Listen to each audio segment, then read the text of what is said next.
All right. Well, Professor Logan, thank you for being with us today. This is an opportunity for students to find out a little bit more about the scholarship, the Entrepreneur Scholarship, and the process of applying for that. We've had some meetings with students, and they've asked some very good questions. And Professor Logan, you have been very helpful with that. My name is Steve Berry. I help manage the Ratcliffe Entrepreneur Scholarship for Arundel Community College in the Entrepreneurial Studies Department. And we have about 50 to 60 students active in that. And we want students to be successful. And that's the purpose of this interview, this recording right now, is to help students be successful in their application process. So I'm going to ask Professor Logan some questions about the process that are on the application, and he's going to give his tips. But first, I want Kevin Logan, Professor Logan, to introduce himself to you all. Take it away. Thank you, Steve, so much. I appreciate that. I'm Kevin Logan, adjunct faculty member at Arundel Community College, teaching in the ESI program. I participated in many aspects of the ESI program, from the pitch, judging, mentoring, coaching various students and their businesses, as well as teaching introduction to entrepreneurship, and some other courses, IT, some of the technology that's there. And also being able to participate in constructing some of the courses from a design perspective. So getting the feedback from the students and meeting them, meeting their needs so that they are able to use the content that they learned out there in the real world. So have a good time at it. We have a great students at Anne Arundel, and it's really a joy and a honor to be able to work with them and developing their dream. Thank you. And one thing you didn't mention is you are a business owner yourself. A business owner has owned several businesses. Some have succeeded, some have failed. That's a part of business. So I've been in partnership, been involved in family businesses, the solo businesses, and now heavily consulting and coaching is one of my businesses right now. And we are very thrilled that you use your expertise to help our students. I think you're just a gem of an asset for our program, and we thank you. So the application itself, once the students go in and they see that there's a link in the ESI webpage on the AACC.edu website, and they go in and they link to the application, create their own account in reviewer.com, and then they have to input some information. Some of that is their name, their student email address. We want your student myAACC.edu, mymail@aacc.edu student email. We have to have that. Plus, if you have another email that you answer more regularly, we want that one as well. We need your cell phone number and your zip code. Then you're asked some questions. And the first question is, I think this is just sets the tone for the application, is what makes you entrepreneurial? So how should students answer that? Telling us some of the things that you've done entrepreneurial. One of the things that a student will mention, that I did certain things in high school and externally and some of their hobbies and what have you. Mention those things that you participated in to where you sold something, created something, made something. It's not all about the successes. It can be about, I tried this and that didn't work out, so I came up and created this. We want to hear what are the things that fall under this entrepreneurial umbrella. What risk? What things have you done outside of your comfort zone that can fall under what makes you entrepreneurial? Selling candy. I forgot that I used to go door to door in elementary school selling sunflower seeds. Now, I'm gonna date myself.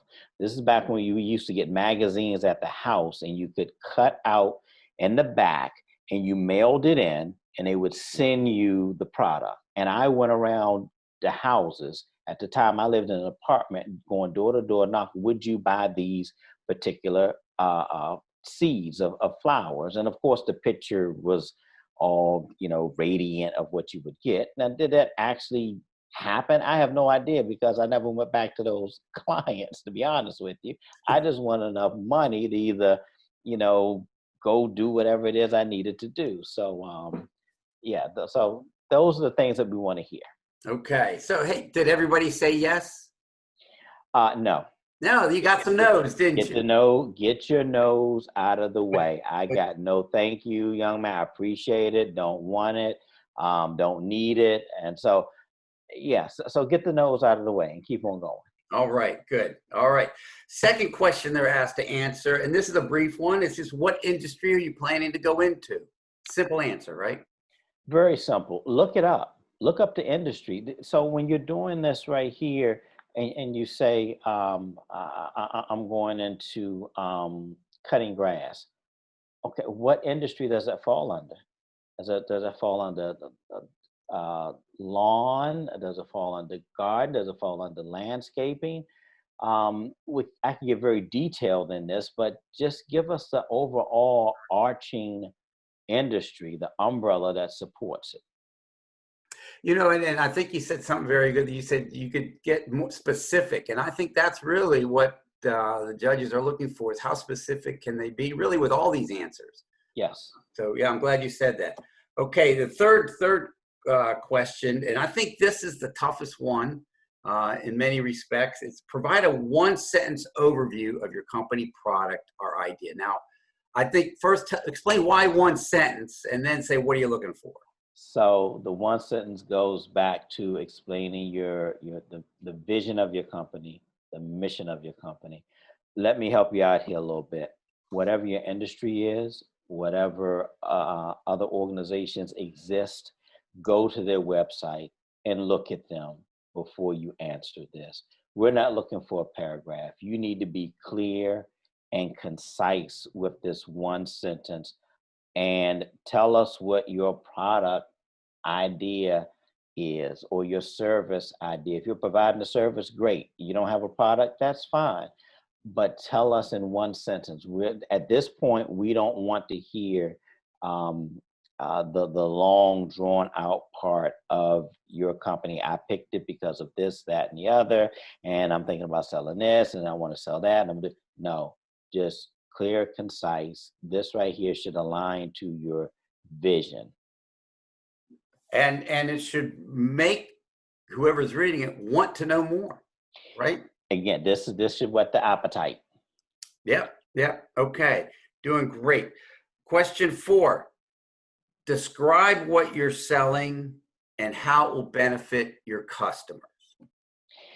Yeah, so telling us, describing what you're selling is one thing. So we know we're selling pencils or pens. How is it going to benefit? What's the value that it's going to add and contribute to those who are buying it and those who have yet to purchase it? Why would they want to purchase? Why do I need another pencil? Why do I need another pen? What's it going to do for me? Why do I need to buy another light bulb? We've got so many different examples out here. This is the value of purchasing my product or service. This is the value that it's going to have on you, for you. It's all about the customer and adding value to them. Yeah, I think that's great. And, quite honestly, if I could have the great idea, but if it doesn't benefit anybody, who's going to buy it? Who's going to buy it? Who's going to buy it? Yeah. Okay, number 5. How will your company, how will your product make money, and why do you think this type of business can make a profit and succeed? So this is my favorite question right here. How will your company / product, service make money? Because my friends have have bought it because my family told me so. No, how much does it cost? What are you selling it for?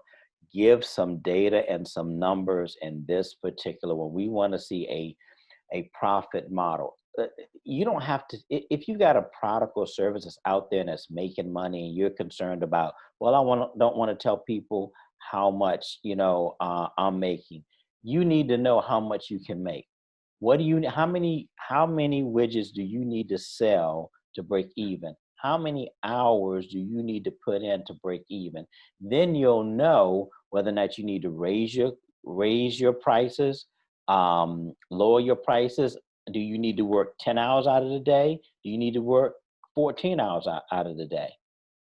Then you're able to see how your money aligns up with making a profit or losing money. Are you not pricing correctly? The second part of that is, why do you think this type of business can make a profit and succeed? So we all think what we have is valuable and everybody will want it. Well, who else is selling it out there? What's your competition? And what changes do you need to make? What are the innovative things right now that we need to consider? One of the things we've all been thrusted to is doing more things online. So what's the learning curve for that? And what's it going to cost you? Well, I got a computer. It won't cost me anything. This is free. That's free. Free has limitations. So you have to find out what are the restrictions of free. I'm not saying that it won't work for you and that you can't make money by utilizing it, but also understand the constraints that it may have. But specifically in here, we want to know how you're going to make some money. Give us some dollars and some cents right here. We want to be able to add it up and say, this particular paper clip is, I'm going to sell you 100 of them and I'm going to charge you this much money. Yeah, and I think there are two ways they can go about it, and correct me or add to it. One is if they're actually in business, and they, say they have 20 customers that they've done business with, they've actually sold their product, their service, whatever it is they're selling, and they can say, yes, I have 20 who, and so many are repeat customers. I charge this much. I learned if I charge this much, I don't have as many customers. That they've actually played with that's very specific. That's good data that they can use. The other is the student that doesn't actually have any customers at this point. I always tell them, do some research. What does, back up your hunch. Why you think it can make a profit, we'll back that up with some good research, some good data. And Truxell Library is a great resource. They love our program, and those librarians there, shameless plug for them, can really help with that. I've sent them really obscure questions and they come back clarifying it, and then they get me information that I need. So use the library, and it's online. You can email them. They'll help out. So yeah, do some homework on this question. Okay. Yeah. Anything else you want to add? Yeah, I do. I want to tap on one thing. This sentence begins with, how will you? What actions will you take? Not along with the money, I'm going to price it, this, and then we're looking at it saying, oh, that's great. It seems like you're making money, but how are you going to do that? Is it going to be, a brick and mortar? Is it going to be online? Are you going to be going to the client, or is the client going to be coming to you? How is this going to work? What are going to be the actions that you have to do in order to make this money? Awesome. I love it. Okay. Question 6. How have you tested this concept or conducted a feasibility assessment for this product, service, company? So this, along with question 5, along with question 4, and along with question 3, are all things that you will cover in Introduction to Entrepreneurship, and things that are covered in the rest of the courses within the ESI program. We keep going back to these things, so not to nag you, but for you just to refine it and reframe it so that you can get better at it. Testing the product. Our families love us, and they don't want to hurt our feelings. We need people to tell us the truth. Either this product stinks You need to revamp it, or, no one's using a payphone now. Everybody has a smartphone. What do you mean you're going to be selling quarters for 35 cents? That's not going to work. Who are you going to that where you looked at this concept, and you've looked at the possibility, you have an assessment, you're asking questions. It's about asking questions. Would you buy this? Why would you buy this? What benefit in purchasing this would this have? Get some, so back to the library, there's some great books about, questions to ask, how to prospect. How do you prospect people? Different generations will give you different prospects, whether we're talking digital, whether we're talking some of our other conveniencies or making purchases. But before you even get to that, it's, will this work here and now? And yes, starting with your friends and asking them, that's fine, but also getting with other individuals prior to coming before your application process, like-minded individuals who are selling something. How did you find your customer, and why did they say yes to it? And these are the things that will help you be able to streamline and start to think about who you can go to.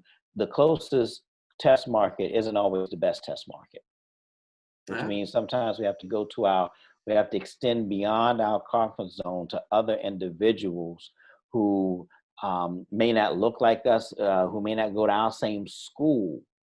What are they thinking in some different regions? Let's have some conversations. We have all these social media platforms. Let's ask these questions and be transparent.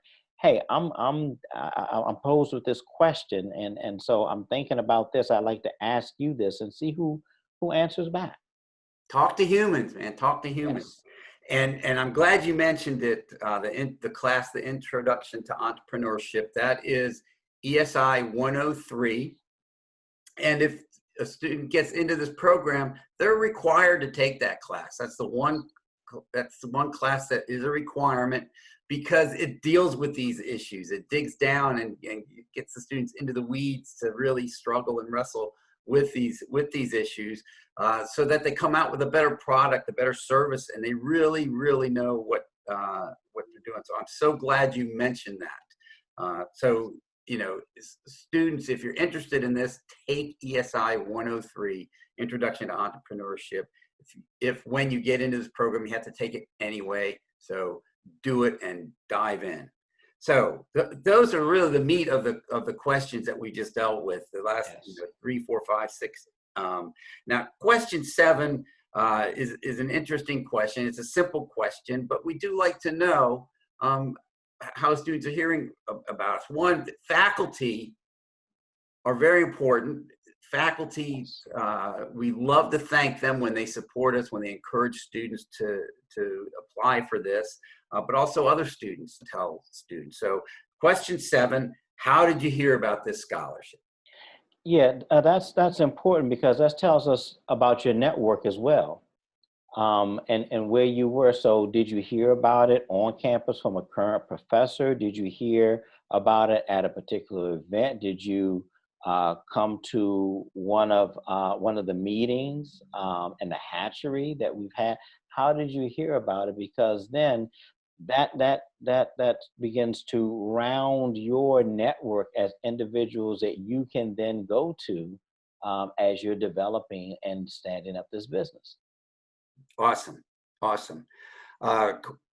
Question 8, we've never held a student to require this, but it's asked just because we want this to know that the student has a basic idea of where they're going. But what is your program of study at Arundel Community College, and what are your academic goals? So this is another one. Individuals will tell us what their what their program of study is, but they won't say what the academic goals are. If your academic goal is to get an associate's and then transfer to that unknown place that will just accept you at the moment so you can get your bachelor's, and then you're thinking long time for master's and so on. Just put that in there. That's important. What are your goals as it relates to your academic enrichment, your program of study? That's also important because we have a lot of mentors and individuals that support us in the program that have expertise coming from these different areas.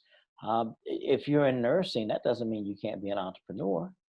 There are travel nurses that are out here now. There are individuals who go and they do their program that they have to under whatever the guidelines are, but then they can think more independent. And so that's the reason why it's important for this question to be answered and to succinctly put in what your academic goals are. Not just I'm a business major, or I just want to get my degree. Specifically, what degree is it? And Yeah. okay, so spell it out so you can see it for yourself. Oh, good. Yeah. Again, specifics. And goals. I think, goal setting is very important. Being able to articulate those goals. Yes. If you don't have any goals, you'll reach them. Every day without a problem. That's right. So number 9, I think this is one of my favorite questions to see how students answer it. How will receipt of this scholarship impact you? And I want to, after you do, I want to share what I share. Yes, please. Listen, I've been there, struggling college student. It will help me because getting this money will release the burden. I can kind of take a deep breath and focus on maybe starting my business or increasing my GPA. Be truthful. What is it? How is it going to impact that? Not just the general, getting a scholarship would be good. Give us some thought. Give us some meat behind this question here. Steve, I'm interested to hear what you have to say and add to this. Well, I think, one is the money, and you've touched on that, the finances, and that's the donors who gave the money. Their mission was, if a student wants to start a business and they're worried about how to pay for English 101, they're not focused on their business. So they're like, let's take that burden off, and that's great. But if you look at the program and what it offers, really the benefits are a lot more than that. Also, one, Kevin, Professor Logan, you're one of the benefits. You're one of our mentors. And there is a mentoring program that, all of our mentors are business owners and teach at the college and understand and love our students, and they're in different industries. That's a benefit. That will impact the students. They'll be able to meet with someone who, like you said, who've had businesses and succeeded and failed and has learned lessons and wants to share those lessons. Yes, failing's important, but if I cannot fail because you helped me with that's right. Even better. Yes. Also, the academics, and you've touched on that. They'll be in classes that they can apply stuff in the class to their business. We talked about introduction to entrepreneurship, but there's also the e-marketing class, the ESI 127 or BPA 127 e-marketing. Yes. If you do stuff in that class specific to your business. So there's the classes, the academic benefit, and then the fourth thing I tell them to put in there is the networking. They're meeting other people who are going through the same thing, other students, other teachers, other mentors who have done it, are doing it, have the same struggles and victories, and they can share that, and the rising tide raises all boats kind of thing. Right. They help each other. And what I love going into the hatchery is when there are all those students there and they're helping each other out, and they're from different disciplines and different areas, and they're just, and that's the impact. So those four things: the money, the mentoring, the classes, and the networking are huge. And I tell students, if you just put the money in on this question, you're not going to get the scholarship. We want to see you dig deeper. Yeah, yeah. It's about the opportunity. It's about the Yep. unknown that comes with receiving um, the scholarship, and as you said, the support and the other benefits that come along. It's like a benefit package when you start a job. What are the benefits? Yes, you get the money, but what are the other benefits that come along with it? And this question here is definitely correlates to that. Yeah. Awesome. Yeah. You can't, I mean, to get a mentor like you, it's not inexpensive. Well, I Awesome. appreciate that. It's a lot of hard knocks, a lot of things that I wish people would have told me, and Yeah. individuals did not. They weren't free in their information. They weren't freely giving it. And so that's why I enjoy this so much of letting the mentees know the story. That's why I'm always just trying to better myself, attending professional developments conferences, having conversations with individuals so that I can in turn share that with students. Awesome. Awesome. Kind of watching the time here. Yes. Two more things. One is the 10th question. Provide any additional information you'd like the selection committee to know. What are you looking for in that? Tell me, don't leave this blank. In any question like this, what else do we need to know? Do we need to know that you come from a line of a lineage of entrepreneurs? Do we need to know that you're the first one who's embarking on this and you're completely different from everyone else in your family? What is it that we need to know here? We need to know something. We need to know something. We don't need to know blank. We need to know something. Fill in that blank. Fill it in with a paragraph. If you've taken any of my online classes, everything has to be in a paragraph. Write your response in a full paragraph. You don't know what a paragraph is? Look it up. Think about it. Go to somebody. Go to your network and ask them, what information should I put down on this application to the selection committee that they need to know about me? So what would it be okay if they shared stuff that is just like I I taught myself to juggle at age 8. I mean, is that That's showing perseverance. That's the greatest thing of teaching yourself how to do something. That's persistence. yeah, That's being unique. That's crafting. That's doing things outside. You're practicing, playing sports. If you play sports and I didn't start when I first started playing. I had to work at it. So that would be something to put down here. I'm not willing, to give up. Hey, I got kicked out of college and I had to sideline and get my thoughts together as someone told me so I could be serious and get back in. Listen, we talked about failures here. Failure doesn't define you. It gives you an opportunity to refine yourself and start moving back towards what it is you want. It gives you a different perspective. awesome. Awesome. Thank you. So the last thing we want to cover before we shut this down is one of the requirements for the application is that people have 2 letters of recommendation. And I'm going to speak Yes. to that first, and I'll let you speak to that. Mhm. One is treat the people who you're asking with respect. Give them time. Don't ask them the day before it's due. Let them know immediately that you're applying for the scholarship. Tell them about the scholarship. Mhm. Tell them what your business is. Tell them everything that you're putting in this application. Let them know all that stuff. And then here's a very important hint. Write the letter for them. Ah, Give them bullet points to use. They don't have to use them, but you want to tell them this is how we know each other, and this is what I want you to say about me. This is what I think is important. They should have other stuff to say as well, but that shows that you respect them enough to help them and respect their time. So that's what I want to say about that. Professor Logan, what do you want to say? I will echo that.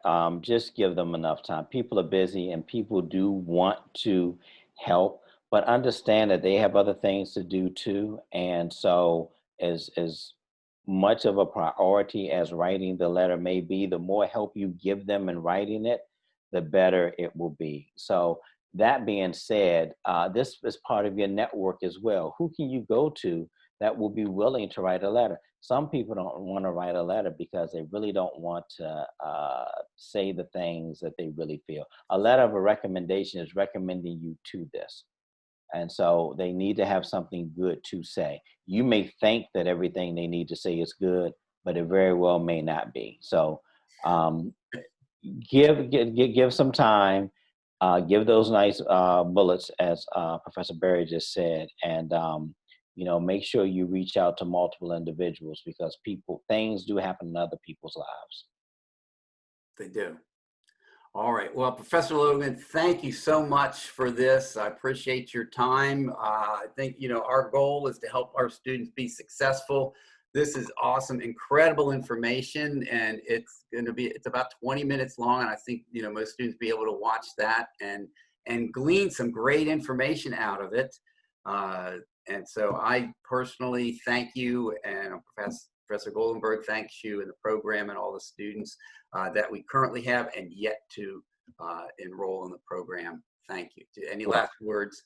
It's my pleasure. I greatly appreciate the opportunity, and this is what we're here for. This is what we sign up for. This is what we wake up for. This is what we do without. This is not, this is what we do. This is who we are. This is not just a uniform that we put on. We breathe this. So it's about the success of individuals that come, that walk those hallways or log on to that site, to where we can help propel them to their dream and their destiny. Awesome.